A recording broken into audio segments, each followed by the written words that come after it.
If your mind took instructions from you, would you create anxiety? Just do the simple sadhana, all of you. You can't do any other yoga. This much you can do, isn't it? You will see half your anxiety will start settling down. Because essentially the conflict is, there are two dimensions within you.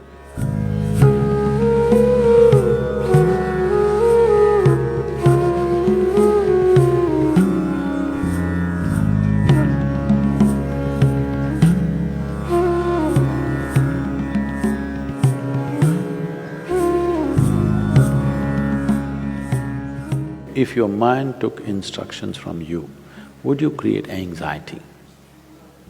No. So don't look for answers elsewhere, elsewhere, elsewhere. It is just that your own physiology and your psychological patterns not taking instructions from you. So you said so many things, I try, whatever these big words are floating all over California particularly, about surrendering to it, about letting it go, about… Not for one person has such a thing worked, ever. Has it, I'm asking you? You have anxiety, try to let it go. Does it go? Even a damn flu doesn't go. Yes or no? Even a simple cold does not go, you say go, does it go? So, let's not get into this fanciful states of surrendering, these are all words thrown around. Nobody knows what is surrender. Because when it happens, you will not know it has happened. You can't do it, I surrendered. How's that possible? So, leaving those things, essentially, as I said, you have not read the user's manual of how this works. We need to pay attention to this. The system is made in such a way, if you hold your hand like this, it'll work one way. If you do like this, it'll work another way. If you do like that, it'll work another way. It's a phenomenal process. If it was a simple thing, we could have just beaten it into shape with hammer and anvil, okay? It's too sophisticated. It's a phenomenally complex machine. One needs to pay a certain level of attention to be able to use it for what it is designed for. Otherwise, it'll get itself messed up. Now, there may be many factors, there may be genetic factors, there may be sociological factors, there may be growing up issues, various things. But do not ascribe your problems to any of those things. The important thing is just this, you are not able to have your mind the way you want it. That's the only problem you have, isn't it? The moment you ascribe it, I'm like this because my father was like that, I'm like this because my grandfather's genetics were not okay, you're finished. Because we can't change those guys now. Yes? You can't choose a different father or a different grandfather now, it's over. But you can transform this.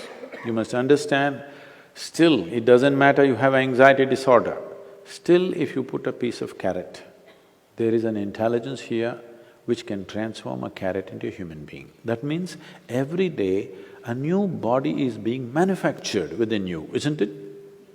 In parts, a new human being is manufactured every day.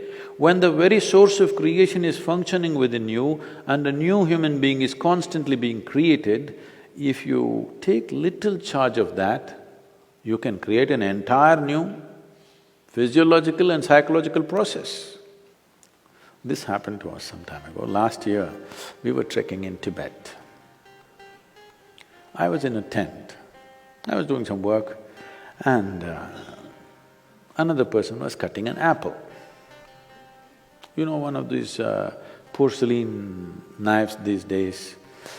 So the other person around says to this person, "It's a very sharp knife, be careful." It irritates me a bit. I look like this because he's a grown man. If it's a child, it's different. Then we have to watch how he uses the knife. It's a full-grown man. And a knife is supposed to be sharp. If it's not sharp, why do you call it a knife? So I ignored it and continued to work. In another 2 minutes, she says again, "It's a very sharp knife, be careful." I said, "Come on, he's a full-grown man, leave him alone, he knows how to use this knife. This stupid knife can't he handle? It's not some earth-moving machinery or spacecraft or something that he doesn't know how to handle. It's a knife."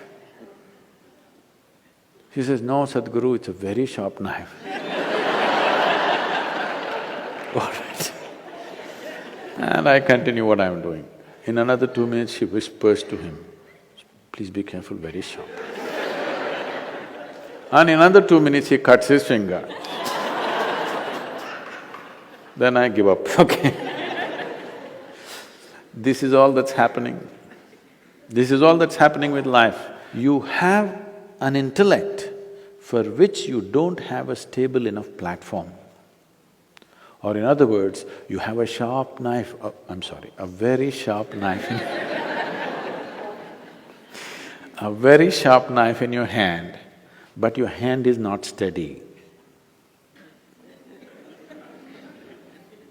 Please see, it's your own mind which is causing all this pain, isn't it?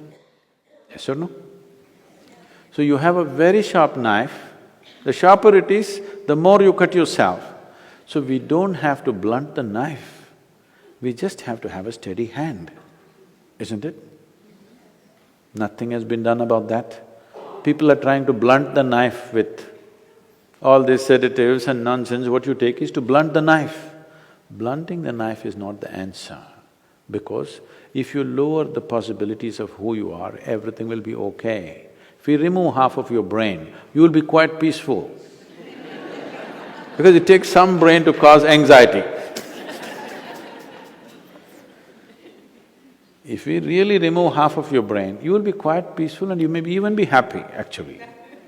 Nothing bothers you. It'll be okay. All right? But that's not what we're looking for. What a human being is looking for is to become limitless in some way. And if this has to happen, you have to create a steady platform. Knife need not be taken away, knife need not be blunted. Only thing is, hand needs to be steadied, isn't it? No process to do that.